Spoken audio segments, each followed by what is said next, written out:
that time. Week 1 is here, so let's preview it. You get these shows every week for the rest of the NBA regular season. Oh, we're previewing it. Michael Bolton, let's go. Thanks, Josh. It's Michael Bolton here, and it's time for another episode of the Locked On Fantasy Basketball Podcast. Let's get to it. Let's get to it, indeed. You are Locked On Fantasy, your daily NBA fantasy podcast. Part of the Locked On Podcast Network, your team every day.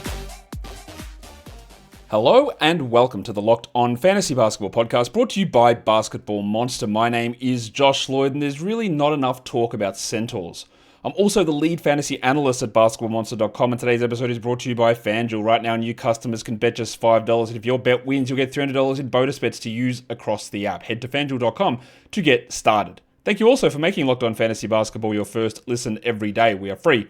We're available on all platforms, and if you so choose, in the comments, drop your favorite fact or interesting thing that you know about centaurs. It's week 1 in the NBA. That's what we're here to do. We're here to talk about the league. We're here to talk about the preview, and we're here to discuss fantasy basketball. Now, these shows are designed to get you ready for the week, but the focus of the shows and the importance of certain things will change as the season goes on. To begin the season, I would not overly focus on streaming, on churning. Yes, it can still be very useful. This period of time, the first week of the season, especially after the 12 games on Wednesday, is when idiotic moves get made. People overreact to a crazy performance. People drop a good player. It is more beneficial to have moves available to add players. Now, it's either players that someone drops that they shouldn't, or someone who actually does way more than we thought, and their role is larger, and they look different, and everything is different, and grab those players. There are strong players on waiver wires all through the season.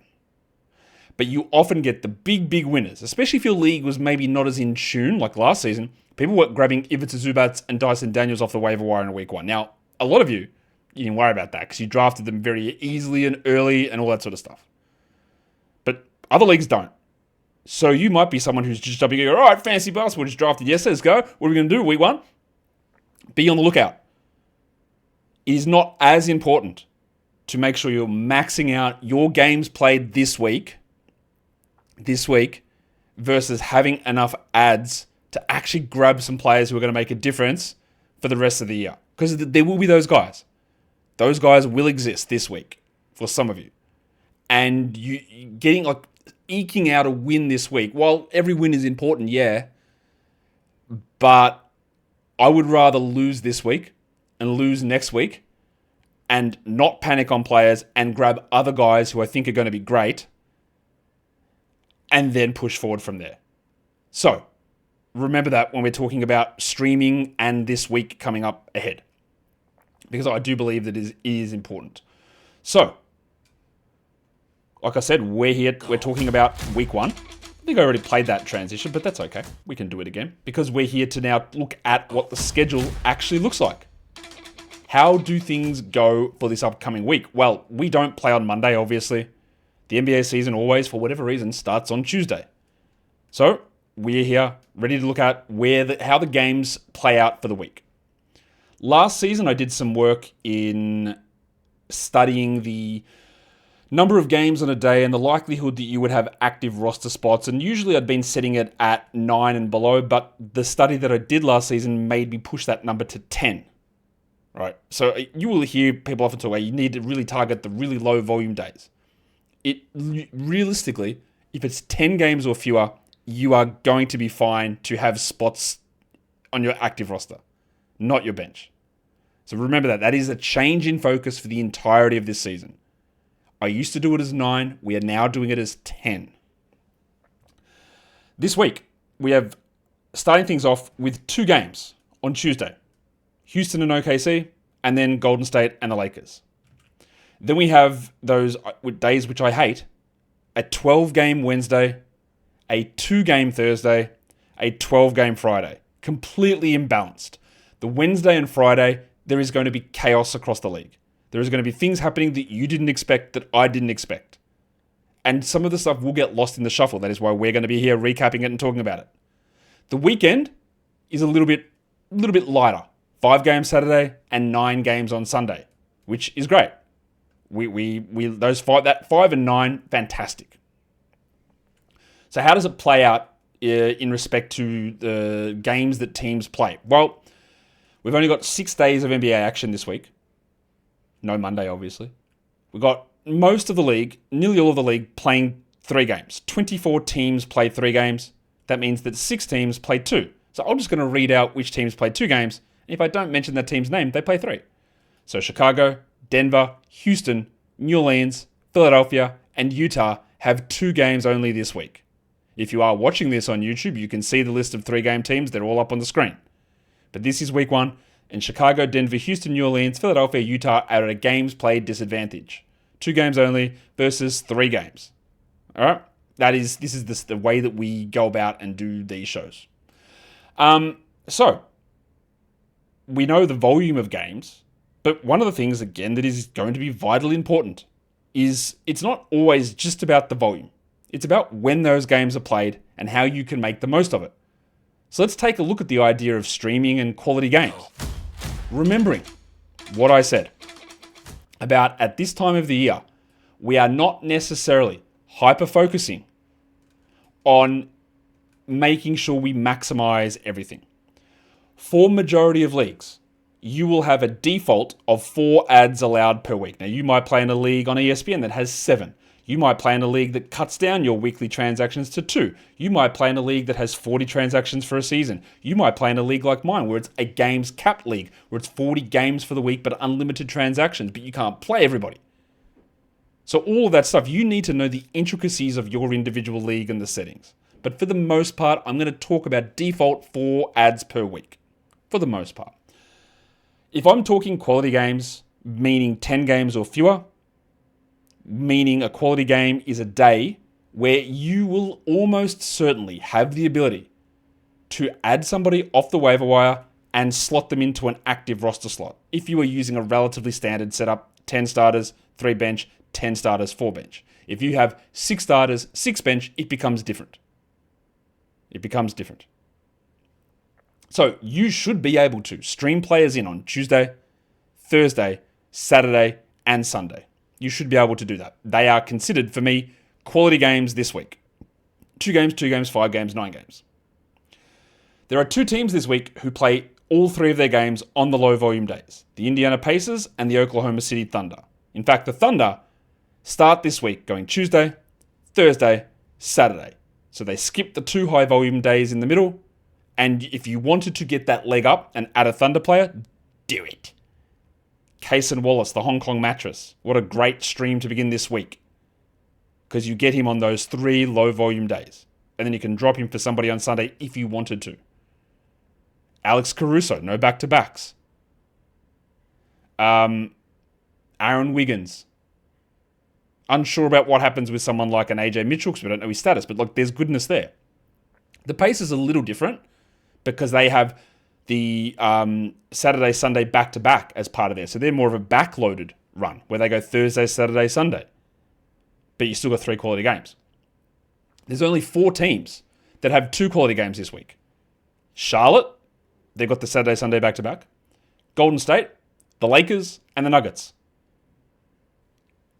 There are 2 teams that do not play on any of the low-volume days, meaning they have 2 games this week, and they are on Wednesday and Friday. And they are teams in small markets with bad teams. The Pelicans and the Jazz. So if you were considering streaming in Jazz guys, or you've got your Isaiah Colliers, or Walter Claytons, or Kyle Filipowski's, or Yusuf Nurkic, or Taylor Hendricks, or whoever, if you added them, you probably won't play them. Because they're playing on 2 12-game days. So again, we are not going to hyper-focus on what is individually happening this week to maximize games. But if you were, you wouldn't be adding those players to use them this week. If you believe in Taylor Hendricks, or Filipowski, or Collier, or Keontae, or Yves Messi, for example, I've seen a lot of people adding him because Kevon Looney's out, you will almost certainly not start them this week. You almost certainly won't play them. So it becomes, do I believe in this guy long term? Again, Messi, you shouldn't, but if you do, then be aware that you won't use these players this week. So if we talk about the actual streaming part of this, if we wanted to, we've got 4 quality game days and generally 4 moves for the week. On ESPN, I know that there's only 6 game days, so you get 6 moves, but whatever, that's plenty.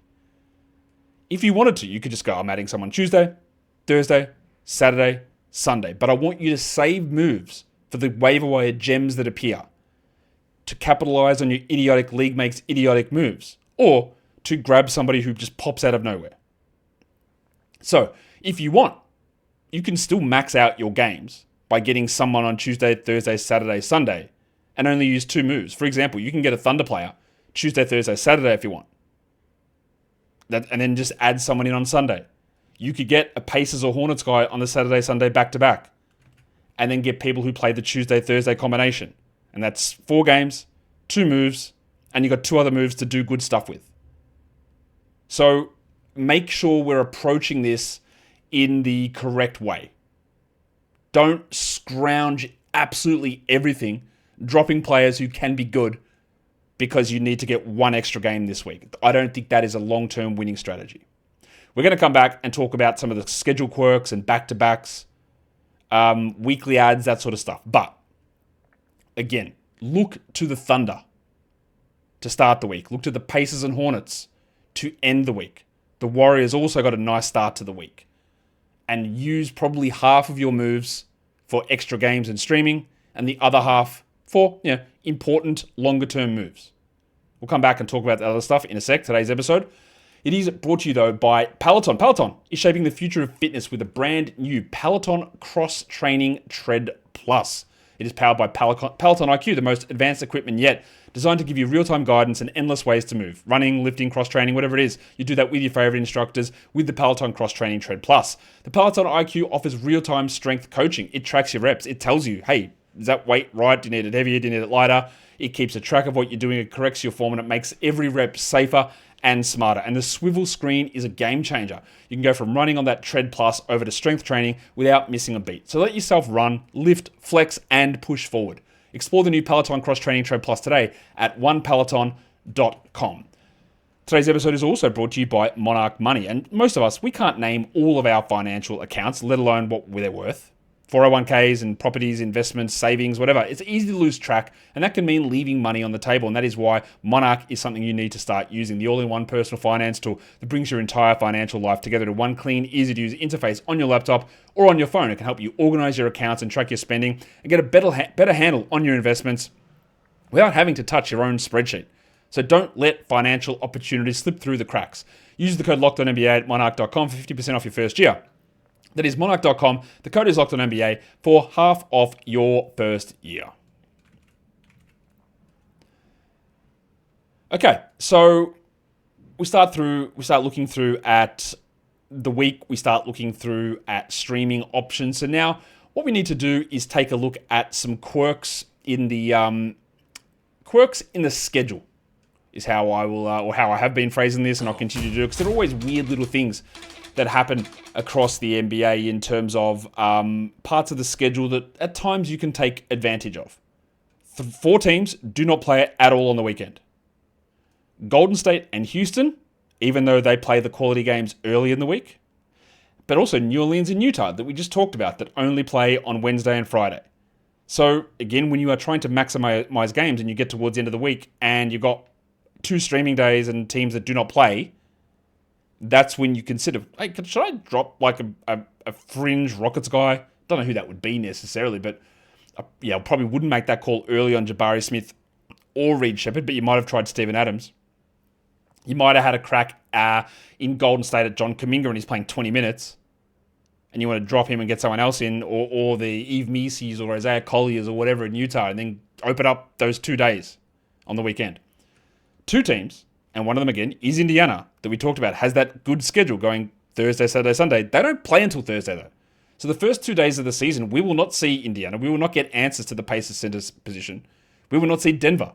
We will not see Cam Johnson. We will not see how they utilize Bruce Brown and how Christian Brown's shooting looks. We won't see them until Thursday. They're the only 2 teams that are off for 2 days. We've also got a situation where this week, Houston, despite playing on opening night, after opening night, plays one game in 5 nights. Between Wednesday and Sunday, they've got a dearth of games. Again, this is not going to matter for Reed Shepherd because it's a bit of a longer-term investment. Amen Thompson, Tari Eason I'm holding. All right, you're talking about Şengün and Jabari and these sort of guys. The one that is debatable will be someone like Steve Adams. If he does start that opening night, then you got one game in 5 nights, you're not holding for that. But they do have that weird little one game in 5 night period. Let's go through some other little stretches or chunks of games. Again, it is always important to note that I'm talking about these chunks of games without referencing the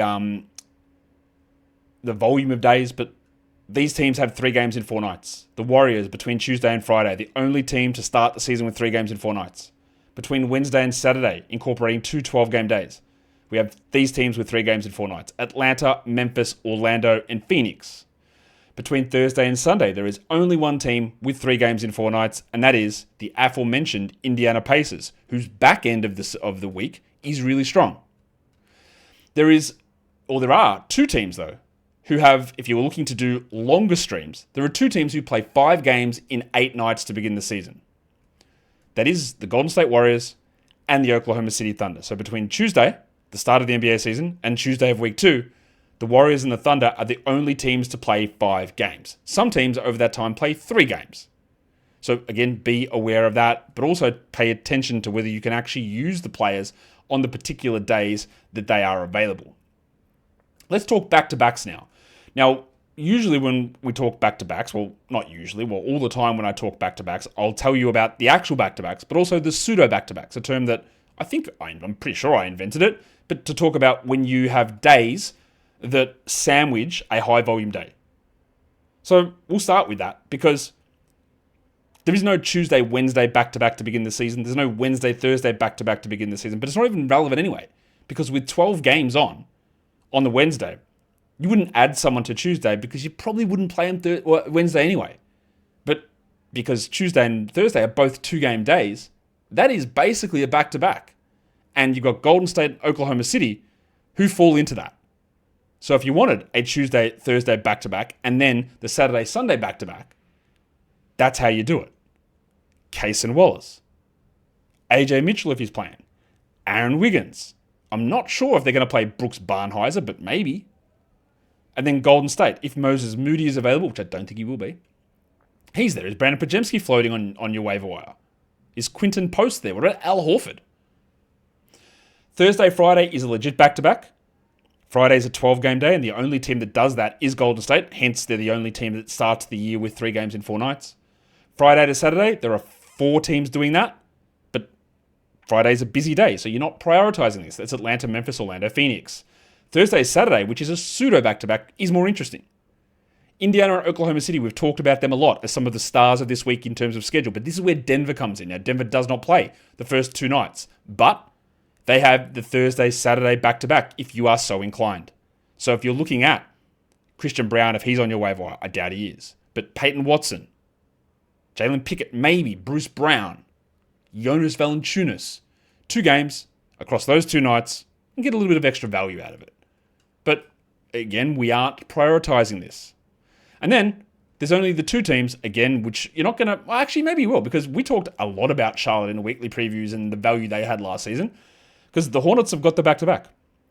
Now, what will be interesting on that back-to-back, does LaMelo Ball play?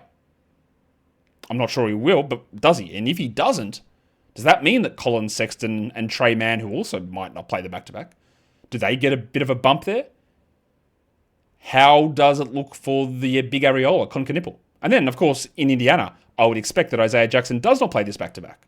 So Jay Huff will get a bump in one of those games. But then you got, obviously, your Nembhards and Mathurin's, but they've got a million injuries. What about videotape legend RJ Dennis? Not RJ, Ray J Dennis. Ray J. Don't call him RJ. God. Ray J Dennis. Because they cut campaign. There's no TJ McConnell. There's no Cam Jones. And now there's no Quentin Jackson. So Ray J Dennis is going to get some minutes, I'm guessing. And if you're in a deep league, that's an interesting ad. Throw in Jay Huff. Throw in Obi Toppin. Throw in Johnny Furphy if he plays. Maybe even Jarris Walker. Hello. But he might not play. But it's all part of that little discussion, those little decisions that you can make.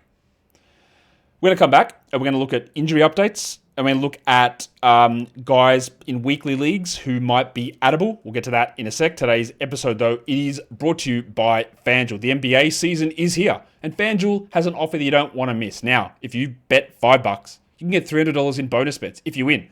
That's right, you pick a bet, you put down $5, and if it hits, you'll unlock $300 in bonus bets to use across the app. It is easy to do. You can build parlays, you can do player props, you can do live betting in games, you can do futures, which we are going to do a show on that tomorrow. All that over at FanDuel. So what are you waiting for? Visit FanDuel.com and download the app today to get started. And don't forget to gamble responsibly. Today's episode is also brought to you by Game Time. Basketball season, the NBA season is here, and nothing beats being there to watch your team live in opening week. But getting tickets can be a pain. Waiting in queues, surprise fees, surge pricing, all that stuff you don't want to have to deal with. That is where Game Time can come in. The app that gives you, as a fan, the advantage. It's the ultimate life hack for scoring amazing NBA tickets fast, easy, and stress-free. The zone deals are a game changer. You just pick an area that you want to sit, and it will find the best value tickets for you. And you can even find NBA tickets for under $25. So take the guesswork out of buying NBA tickets with Game Time. Download the Game Time app, create an account, and use the code LOCKEDONNBA for $20 off your first purchase. Terms apply. The code is LOCKEDONNBA for $20 off. Swipe, tap, ticket, go.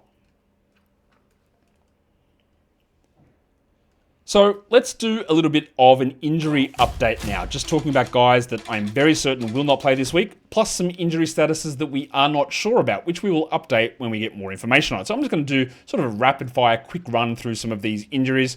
These are guys that will not be available this week. Dorian Finney-Smith, Jeremy Sohan, Max Strus.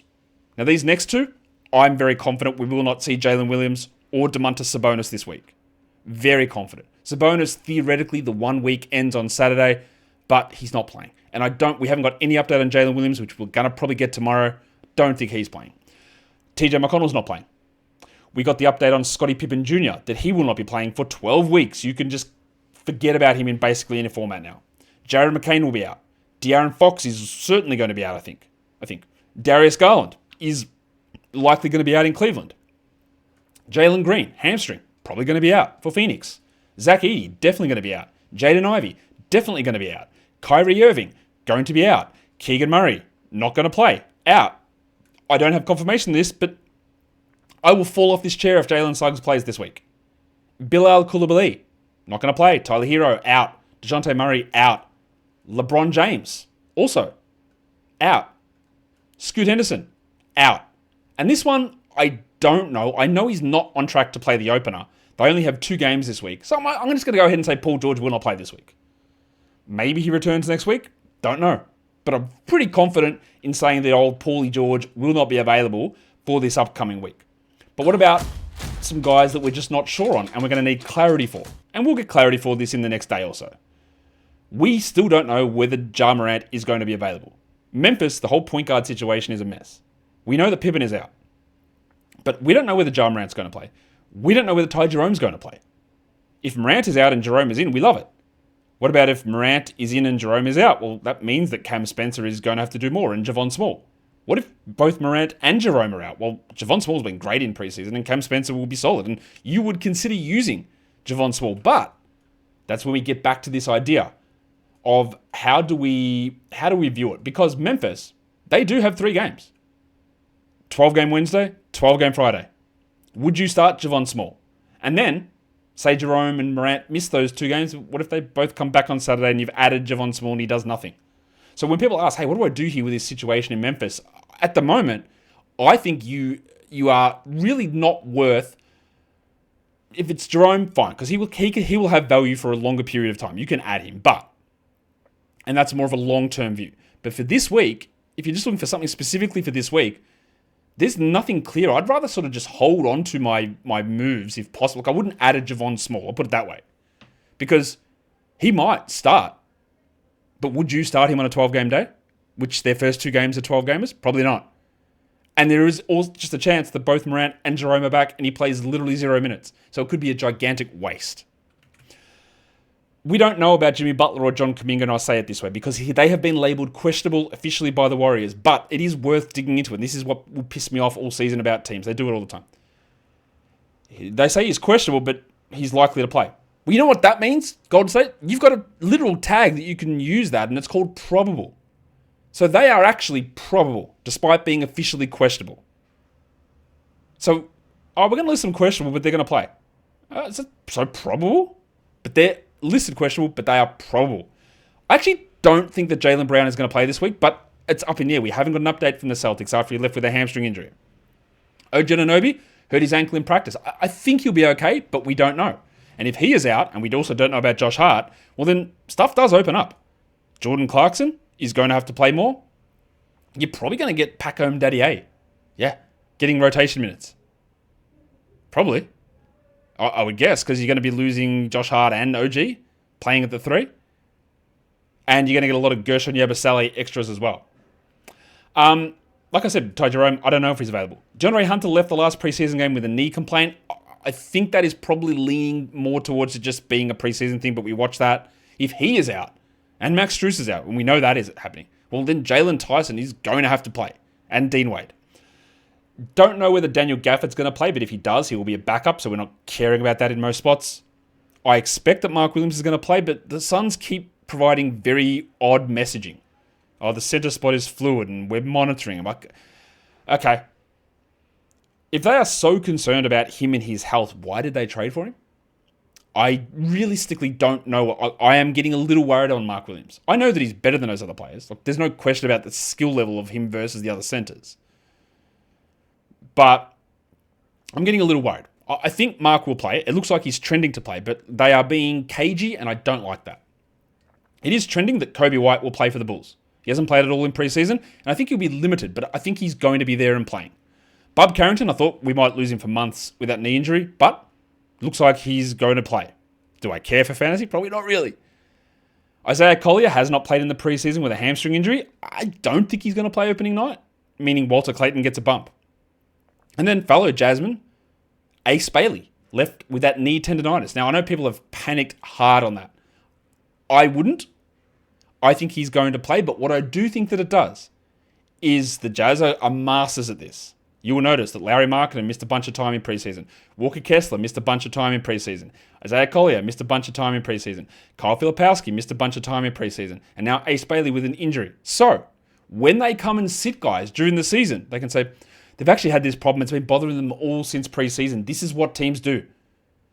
The NBA is going to start fining you for stuff, for missing games, or they do this. They build in plausible deniability. I'm not saying there's nothing wrong with Ace Bailey's knees. You're a 6 foot, whatever you are, 8 forward who jumps a lot on a hard surface. Your knees are going to be rooted. That happens. But listing him and taking him out of games, I'm not saying they're going to keep Ace Bailey out for 40 games, but they'll keep him out for periods of time. He will get some sporadic rests. Preconditioning to note that these injuries are here is what good/sneaky teams, and Austin Ainge, the Celtics did this a lot when they were great.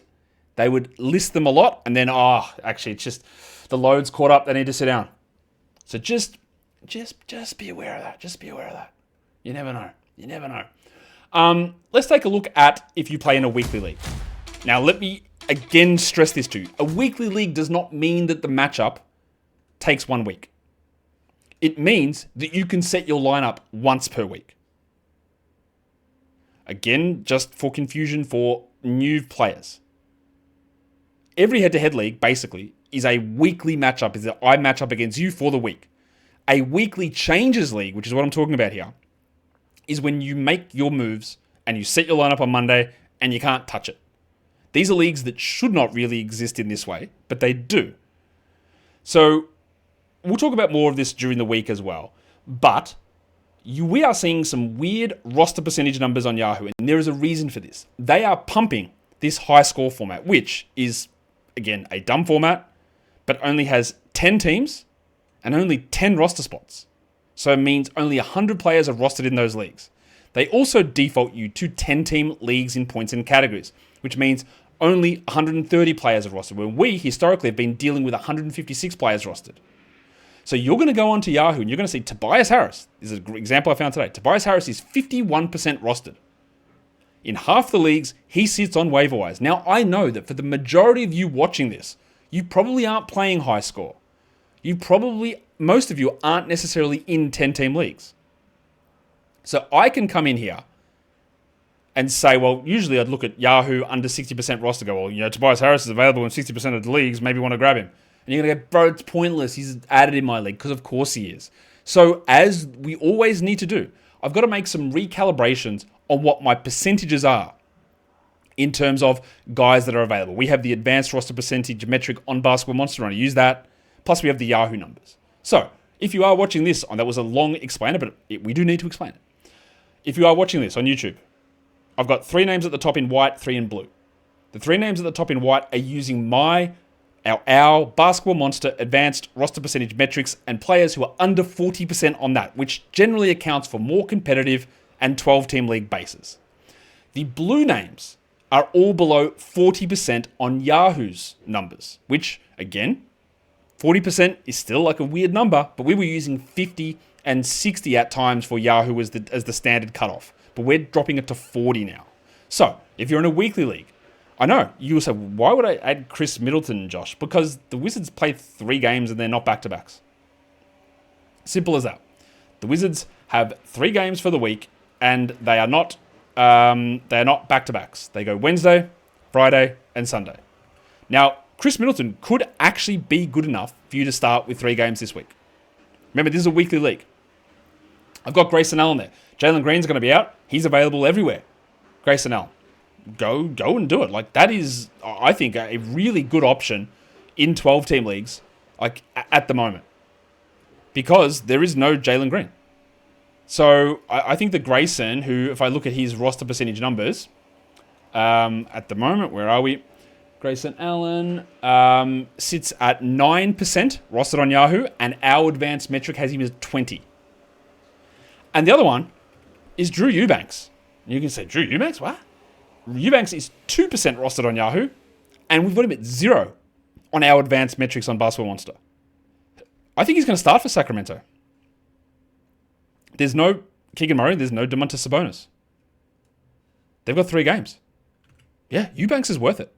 Now, if I'm going to use the Yahoo 40% roster metric, the Hong Kong mattress, Cason Wallace, yeah, you just grab him. Like, if you're even considering streaming or in weekly changes leagues, which is what we're doing. Shout out to Cason's brother, Keaton, by the way, who got a full contract from the Hawks. Cason Wallace sits at 37% on Yahoo. Now, our advanced metric has him at 100%, meaning in most 12-team competitive formats, he's going to be rostered. But 63% available on Yahoo, I've got to mention it. Aaron Nesmith. The Pacers have got that great end to the week as well, but also in a weekly league, they've got 3 games, and he's 30% rostered. He's 97% on our numbers. And the other one there is Nemeash Cater. Now, we still really don't know what Boston is going to do with their center rotation, but I think that this week, I know that he sits at 24% rostered Cater on Yahoo, 99% with our advanced metric, but the Celtics have 3 games as well. So just take a look if those guys are available. The 3 names at the top, probably more for you, well, hey, first one of the season, more for you double Onyx, Platinum, Diamond, Titanium leagues, just because you're too good for those other ones. But just check on Cason Wallace, Aaron Nesmith, and Nemeash Cater, who are all under 40% rostered over on the old Yahoo. And that, legends, is a week 1 preview. Tomorrow, I will have a opening night preview. I will also have an over-under season award prediction show. Maybe another show. I don't know about that yet, but that's where we're at. If you are here for the first time, stick around, man. It's going to be fun. We're going to have a great year. We're going to have fun. We're going to have laughs. I'm going to fight with people. It's going to be awesome. We're going to give also a ton of fantasy basketball information. And we hope to get a lot of it right. Guys, we are done here. Thank you so much for listening, everyone. See ya.